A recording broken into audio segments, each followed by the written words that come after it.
श्री असदुद्दीन ओवैसी जी। मोहतरम चेयरमैन साहब, आपका बेहद शुक्रिया। मैं इस मोशन की मुखालिफत में खड़ा हुआ हूँ। सर, मैं शुरुआत में हबीब जालिब का एक शेर पढ़ना चाहता हूँ। आप उर्दू जानते हैं और लॉ मिनिस्टर भी उर्दू जानते हैं। हबीब जालिब ने कहा था कि हुक्मरान हो गए कमीने लोग, खाक में मिल गए नगीने लोग, हर मुहिब वतन जलील हुआ, रात का फासला तवील हुआ, आमिरों के गीत जो गाते रहे वही नामो दाद पाते रहे, रहजनों ने रहजनी की थी, रहजनों ने रहजनी की थी, रहबरों ने भी क्या कमी की थी। सर, मैं अभी सुन रहा था हमारे शिंदे ग्रुप के शिवसेना के पार्टी लीडर अपनी तकरीर कह रहे थे। कहा कि 6 दिसंबर में जब बाबरी मस्जिद को शहीद किया जा रहा था तो उस वक्त के वजीर आज़म नरसिम्हा राव पूजा कर रहे थे। आप ही ने कहा और कहा कि मुझे डिस्टर्ब नहीं करना।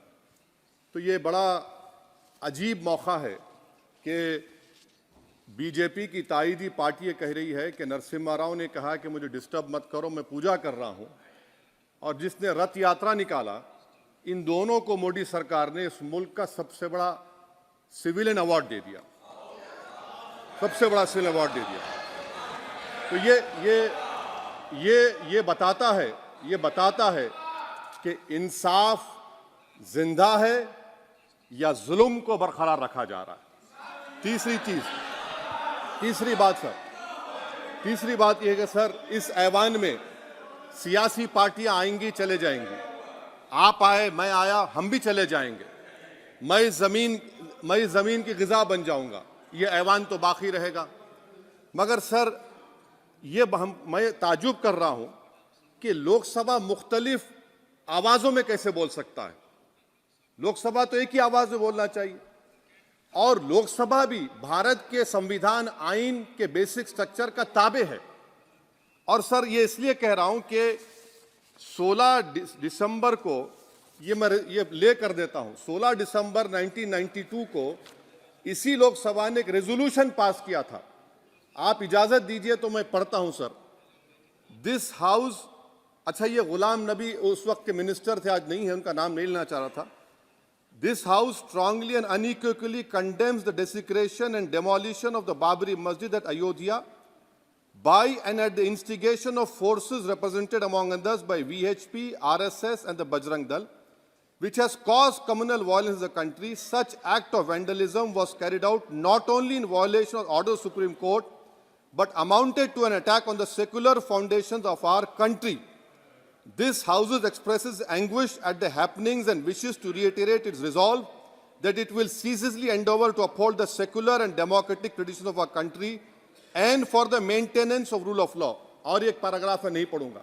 मैं ताजुब कर रहा हूं कि जब इस ऐवान ने एक रेजोल्यूशन पास किया तो हुकूमत आएगी जाएगी, और हुकूमत ये मोदी हुकूमत जश्न मना रही है जो 6 दिसंबर को हुआ। तो ये एक बात है सर। चौथी बात यह है कि सर, नहीं, 6 दिसंबर के ऊपर कोई जश्न नहीं है। राम मंदिर के निर्माण की जो प्रतिष्ठा हुई है उसको संबोधन कर रहा है, और वो सर्वोच्च न्यायालय के द्वारा तथ्यों के आधार पर दिए गए निर्णय के कारण से हुआ है। सर्वोच्च न्यायालय का निर्णय है, तो तथ्यों के आधार पर निर्णय है। वो विषय आपने बोल दिया, ठीक है, ओके। परंतु जो मंदिर का निर्माण है वो नियमानुसार सर्वोच्च न्यायालय के निर्णय से तथ्यों को देख करके। और एक सेकंड, आप इस्लाम के बहुत जानकार हैं, विद्वान हैं वैसे भी अब कानून के। यदि किसी अन्य धर्म के स्थान पर मस्जिद बनाई जाए तो शायद उसको मान्य नहीं किया जाता। अभी एएसआई ने, सुप्रीम कोर्ट ने स्वीकार किया है कि वहां पर राम मंदिर था। तो इस विषय केवल यह है कि वहां पर राम मंदिर ठीक बना कि नहीं बना, वो विषय हो गया। तो कृपया इस पर यदि आप कुछ बोले तो बोलें प्लीज।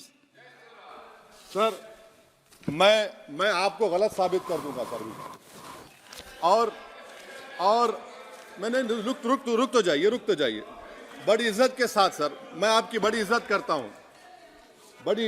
हूं सर। आपको मैं कोट कर रहा हूं सुप्रीम कोर्ट का जजमेंट, पैराग्राफ 1222 रोमन 17, उसमें लिखा गया है, the destruction of the mosque took place in breach of the order status को and the assurance given to this court, the destruction of the mosque and obliteration of Islamic structure was an egregious violation of the rule of law. Egregious का मतलब जो छोटी मोटी अंग्रेजी में आती है वो क्रिमिनल एक्ट कहा।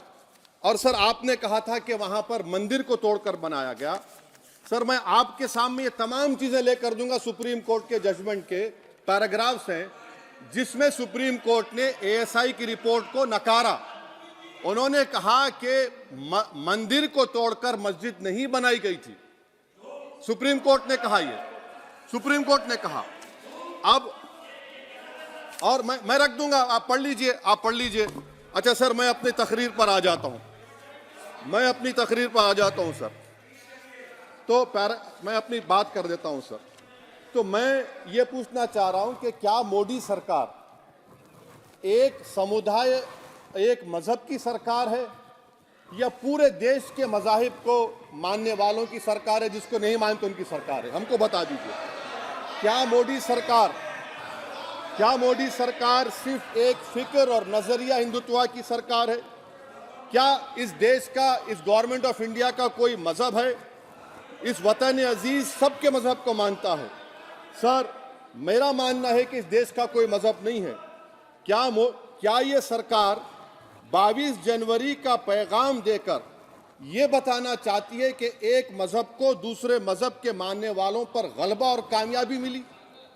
क्या आइन इसकी इजाजत देता है? क्या ये पैगाम आप जब ऐवान से दे रहे हैं तो 17 करोड़ मुसलमानों को आप क्या पैगाम दे रहे हैं, ये मैं आप पर छोड़ता हूं।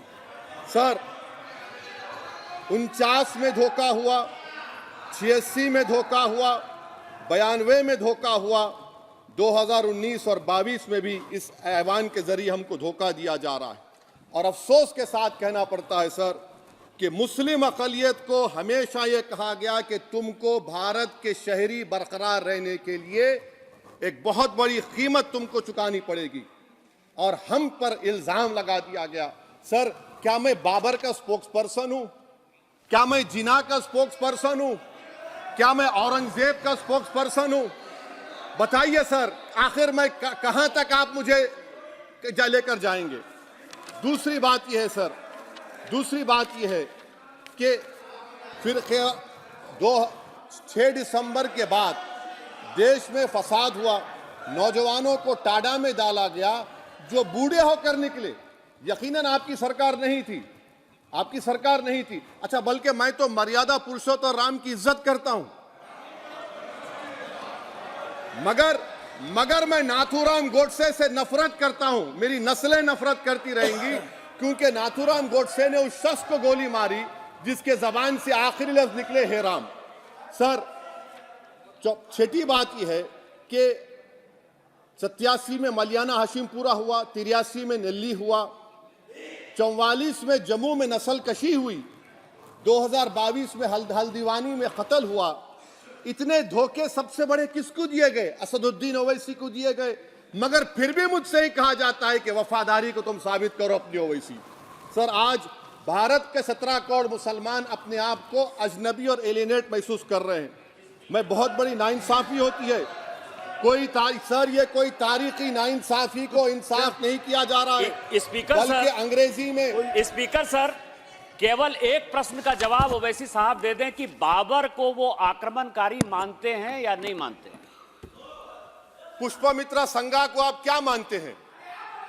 बताओ, पुष्पमित्रा संघा को आप क्या मानते हैं? जम्मू के वो कश्मीर के वो राजा को क्या मानते हैं जिसके पास एक फौज थी मंदिरों को तोड़ने के लिए? आप क्या मानते हैं? यही तो मैं कह रहा हूं कि निशिकांत दुबे 47 में आजादी मिली, असदुद्दीन ओवैसी से बाबर की बात पूछ रहे हैं। तुम गांधी की बात पूछते, तुम बोस की बात पूछते, तुम जलियांवाला बाग की बात पूछते, तुम काला पानी में जो मुसलमान शहीद हो गए उनकी बात पूछते, मगर बाबर की बात पूछी जाती है। तो सर मैं आपको बता रहा था, खामखा डिस्टर्ब किए सर मुझे, मेरा वक्त ले लिए निशिकांत दुबे। सर मैं आपसे कह रहा था मोदी हुकूमत ये पैगाम दे रही है भारत के मुसलमानों को कि जान बचाना है या इंसाफ चाहते हो। मैं कह रहा हूं मैं भीख नहीं मांगूंगा, मैं इस नंगी तासुब को कबूल नहीं करूंगा। मैं दूसरे दर्जे के शहरी के मौक़िफ़ को कबूल नहीं करूंगा। मैं अपनी शनाख्त को नहीं मिटने दूंगा। अब मैं झूठी और दिल फरेब बातों पर हरगिज भरोसा नहीं करूंगा। मैं वो काम नहीं करूंगा जो बीजेपी और नाम निहाद सेकुलर पार्टियां चाहती हैं। मैं वो काम करूंगा जो आपको पसंद नहीं है, संविधान के दायरे में रहकर। सर, कंक्लूजन में मैं आपको बताना चाहता हूं कि आज इस देश को किसकी जरूरत है। इस देश को अयोध्या में, तारीख शायद नहीं पढ़ते होंगे, मौलाना अमीर अली कौन थे, पुजारी बाबा रामचरण दास कौन थे, अयोध्या के पुजारी थे। दोनों ने मिलकर अंग्रेजों के खिलाफ जंग लड़ी थी और दोनों ने, अंग्रेजों ने इनको गिरफ्तार किया और एक पेड़ पर मौलाना अमीर अली को और पुजारी रामचरण दास को फांसी दे दी गई। देश को इनकी जरूरत है।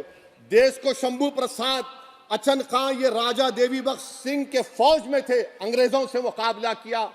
मुसलमान की लाश को जला दिया गया और शंभू प्रसाद को दफना दिया गया। इस देश को यह जरूरत है। देश को बाबा मोदी की जरूरत नहीं है। आज भारत को अयोध्या के मौलाना अमीर अली और रामचरण दास, अचन खान, शंभू खान की जरूरत है। सर, मैं अभी सुन रहा था ये नाम निहाद सेकुलर पार्टियों के बयानात को।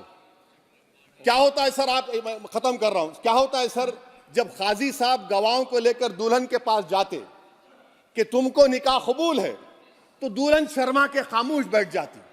तो इनकी खामोशी रजामंदी की अलामत है। जी जी। तो सर, मैं खत्म करने से पहले ये बताना चाह रहा हूं कि जब वजीर आजम जवाब देंगे तो क्या वो भारत के 140 करोड़ जनता के लिए जवाब देंगे या फिर सिर्फ हिंदुत्व की फिक्र रखने वालों का जवाब, मैं खत्म कर जवाब देंगे। मैं ये देश, दुनिया, मुसलमान देख रहा है। सर, मैं आपको ये भी बताना चाह रहा हूं, आखिर में कंक्लूड कर रहा हूं सर, 1 मिनट चाहिए, 1 मिनट चाहिए सर। सर, मेरा मानना यह है कि आज मैं बहैसियत एक भारत के गयूर मुसलमान के, let me stand as a tall Indian Muslim and say that the light of Indian democracy today is at its dimmest today, sir. Sir, in conclusion, मेरी फिक्र में, मेरा ईमान मुझे कहता है कि जिस जगह पर मस्जिद थी, है और रहेगी, बाबरी मस्जिद है और रहेगी, बाबरी मस्जिद जिंदाबाद, जिंदाबाद, भारत जिंदाबाद, जय हिंद। सबको जोड़ने की बात की जाए वो बेहतर है। जी, श्री बीबी पाटिल जी।